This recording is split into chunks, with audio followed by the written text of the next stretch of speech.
ನಿನ್ನೆ ನಿರ್ಮಲಾ ಸೀತಾರಾಮನ್ ಅವರು ಮಂಡಿಸಿದ ಬಜೆಟ್ನಲ್ಲಿ ಮಧ್ಯಮ ವರ್ಗಕ್ಕೆ ಅತಿದೊಡ್ಡ ರಿಲೀಫ್ ಸಿಕ್ತು. 12,75,000ವರೆಗಿನ ಆದಾಯಕ್ಕೆ ಝೀರೋ ತೆರಿಗೆ ಅನ್ನುವಂತಹ ಘೋಷಣೆಯಾಯಿತು. ಈ ಘೋಷಣೆ ಬರ್ತಿದ್ದಂತೆ ಮಧ್ಯಮ ವರ್ಗ ಸೆಲೆಬ್ರೇಟ್ ಮಾಡುವ ಮೂಡ್ನಲ್ಲಿತ್ತು. ಕಾರಣ 10% 30%ವರೆಗೆ ಟ್ಯಾಕ್ಸ್ ಇತ್ತು 10 ಲಕ್ಷದವರೆಗಿನ ಆದಾಯಕ್ಕೆ. ಈಗ 12.75 ಲಕ್ಷ 12,75,000 ರೂಪಾಯಿಯವರೆಗಿನ ಆದಾಯಕ್ಕೆ ಯಾವುದೇ ತೆರಿಗೆ ಇಲ್ಲ ಅಂತ ನಿರ್ಮಲಾ ಸೀತಾರಾಮನ್ ಬಜೆಟ್ ಮಂಡನೆ ಮಾಡುವಾಗ ಘೋಷಣೆ ಮಾಡಿದ್ರು. ಕಳೆದ ಬಜೆಟ್ನಲ್ಲಿ 7,75,000ವರೆಗೆ ಯಾವುದೇ ತೆರಿಗೆ ಇರಲಿಲ್ಲ. ಈಗ 5 ಲಕ್ಷವನ್ನು ಹೆಚ್ಚಳ ಮಾಡಲಾಗಿದೆ. 12,75,000ವರೆಗಿನ ಆದಾಯಕ್ಕೆ ಟ್ಯಾಕ್ಸ್ ಕಟ್ಟುವಂತಿಲ್ಲ. ಈ ವಿಷಯವನ್ನ ನರೇಂದ್ರ ಮೋದಿ ಅವರು ದೆಹಲಿ ಚುನಾವಣಾ ಅಖಾಡದಲ್ಲಿ ಪ್ರಮುಖ ಅಸ್ತ್ರವನ್ನಾಗಿ ಬಳಸಿಕೊಳ್ತಾ ಇದ್ದಾರೆ. ಕಾಂಗ್ರೆಸ್ ಕಾಲದ ತೆರಿಗೆಯನ್ನ ಪ್ರಸ್ತಾಪ ಮಾಡಿ ಕಾಂಗ್ರೆಸ್ ನಾಯಕರಿಗೆ ತಿರುಗೇಟನ್ನು ಕೊಡ್ತಾ ಇದ್ದಾರೆ. ನೆಹರು ಕಾಲದಲ್ಲಿ 12 ಲಕ್ಷಕ್ಕೆ 25% ಟ್ಯಾಕ್ಸ್ ಇತ್ತು. ಅದೇ ಇಂದಿರಾ ಗಾಂಧಿ ಕಾಲದಲ್ಲಿ 12 ಲಕ್ಷಕ್ಕೆ 10 ಲಕ್ಷ ಟ್ಯಾಕ್ಸನ್ನೇ ಕಟ್ಟಬೇಕಾಗಿತ್ತು. ಆದರೆ ಬಿಜೆಪಿ ಕಾಲದಲ್ಲಿ 12 ಲಕ್ಷಕ್ಕೆ ಜನ ತೆರಿಗೆಯನ್ನೇ ಕಟ್ಟಬೇಕಾಗಿಲ್ಲ ಅಂತ ಹೇಳಿ ತೆರಿಗೆ ವಿಷಯದಲ್ಲಿ ನೆಹರು ಮತ್ತು ಇಂದಿರಾ ಗಾಂಧಿ ಅವರ ನೀತಿಯನ್ನ ನರೇಂದ್ರ ಮೋದಿ ಟೀಕಿಸಿದ್ದಾರೆ.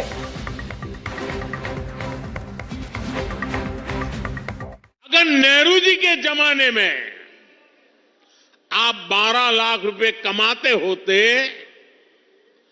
तो 12 लाख रुपए की आय पर आपकी 1/4 सैलरी सरकार वापस ले लेती, टैक्स में चली जाती.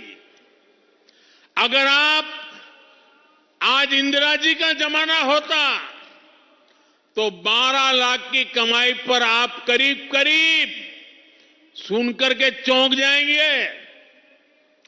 अगर आज इंदिरा जी की सरकार होती और 12 लाख पर आपके 10 लाख रुपया टैक्स में चले जाते.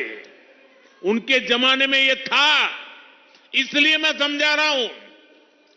10-12 साल पहले तक कांग्रेस की सरकार में अगर आप 12 लाख कमाते तो आपको 2,60,000 रुपया टैक्स में वापस देना पड़ता. ನರೇಂದ್ರ ಮೋದಿಯವರ ಈ ಹೇಳಿಕೆ ದೊಡ್ಡ ಮಟ್ಟದಲ್ಲಿ ಚರ್ಚೆ ಆಗ್ತಾ ಇದೆ. 12 ಲಕ್ಷ ರೂಪಾಯಿ ಆದಾಯ ಇದ್ದರೆ ನೆಹರು ಅವರ ಸಮಯದಲ್ಲಿ 25% ಟ್ಯಾಕ್ಸ್ ಇತ್ತು. ಅದೇ ಇಂದಿರಾ ಗಾಂಧಿ ಅವರ ಕಾಲದಲ್ಲಿ 12 ಲಕ್ಷ ಯಾರಾದರೂ ದುಡಿದ್ರೆ 10 ಲಕ್ಷಕ್ಕೂ ಮೀರಿ ಹೆಚ್ಚಿಗೆ ತೆರಿಗೆಯನ್ನೇ ಕಟ್ಟಬೇಕಾಗಿತ್ತು. ನರೇಂದ್ರ ಮೋದಿಯವರ ಈ ಹೇಳಿಕೆ ಚರ್ಚೆ ಆಗ್ತಾ ಇದೆ. 2,70,000 ರೂಪಾಯಿ ತೆರಿಗೆಯನ್ನು UPI ಇದ್ದಾಗ ಕಟ್ಟಬೇಕಾಗಿತ್ತು. ಈಗ BJP ಸರ್ಕಾರ ಬಂದು 12 ಲಕ್ಷದವರೆಗೆ ತೆರಿಗೆಯನ್ನು ಝೀರೋ ಮಾಡಿದೆ ಅಂತ ನರೇಂದ್ರ ಮೋದಿ ಹೇಳ್ತಾ ಇದ್ದಾರೆ. ಹಾಗಿದ್ರೆ ಇಂದಿರಾ ಗಾಂಧಿಯ ಕಾಲದಲ್ಲಿ 12 ಲಕ್ಷ ದುಡಿದರೆ 10 ಲಕ್ಷ ತೆರಿಗೆ ಕಟ್ಟಬೇಕಾಗಿತ್ತಾ? ಕೇವಲ 2 ಲಕ್ಷ ತೆರಿಗೆದಾರನಿಗೆ ಉಳಿತಾಯಿತಾ? ಈ ಮಾತನ್ನು ಕೇಳಿದ್ರೆ ಇದ್ಯಾವುದೋ ವಾಟ್ಸಪ್ ಯೂನಿವರ್ಸಿಟಿಯ ಚರ್ಚೆ ಇರಬಹುದು, ಇದರಲ್ಲಿ ಸತ್ಯ ಏನೂ ಇಲ್ಲ ಅಂತ ಮೇಲ್ನೋಟಕ್ಕೆ ಅನಿಸುತ್ತೆ. ಆದರೆ ನಿಜವಾಗಲೂ ಏನು ಸತ್ಯ ಏನು? ನಾವು ಇಂದಿರಾ ಗಾಂಧಿ ಸರ್ಕಾರ ಇದ್ದಾಗ ಅವರು ಮಂಡಿಸಿದ ಬಜೆಟ್ ಕಾಪಿಗಳನ್ನು ಹುಡುಕಿದ್ವಿ.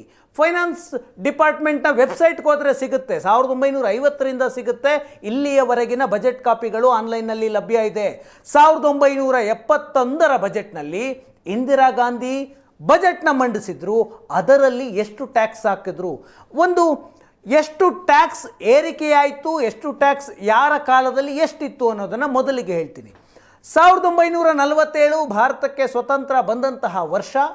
1950ರಿಂದ 60ರ ದಶಕದಲ್ಲಿ ಭಾರತದಲ್ಲಿದ್ದಂತಹ ಟ್ಯಾಕ್ಸು ಗರಿಷ್ಠ ಮಿತಿ 25% ಇತ್ತು. ಇವತ್ತಿಗೆ ಗರಿಷ್ಠ 30% ಇದೆ. 25 ಲಕ್ಷ 24 ಲಕ್ಷ ಮೀರಿ ಯಾರಾದರೂ ಆದಾಯವನ್ನು ಗಳಿಸಿದರೆ ಅವರು 30% ಟ್ಯಾಕ್ಸ್ ಕಟ್ಟಬೇಕು. ಇವತ್ತಿನ ನಿಯಮ. ಅವತ್ತು ಗರಿಷ್ಠ 1950ರಿಂದ 60ರ ಅವಧಿಯಲ್ಲಿ ಗರಿಷ್ಠ 25% ಟ್ಯಾಕ್ಸ್ ಇತ್ತು.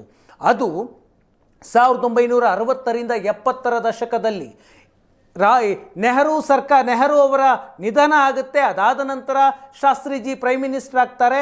ಆ ನಂತರ ಅವರ ನಿಧನವೂ ಆದ ನಂತರ ಇಂದಿರಾ ಗಾಂಧಿ ಬರ್ತಾರೆ. ಅವರ ಕಾಲದಲ್ಲಿ 88% ಟ್ಯಾಕ್ಸ್ ಇತ್ತು.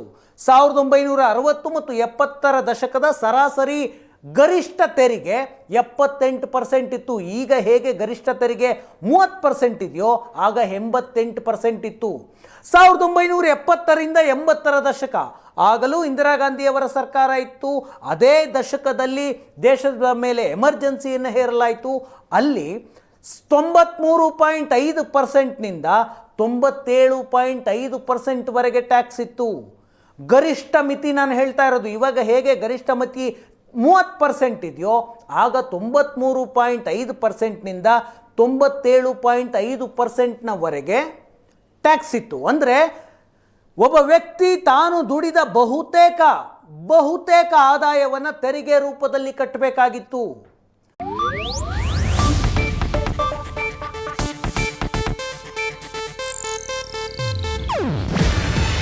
ಇದು ಏಷ್ಯಾನೆಟ್ ನ್ಯೂಸ್ ನೆಟ್ವರ್ಕ್ ಪ್ರಸ್ತುತಿ.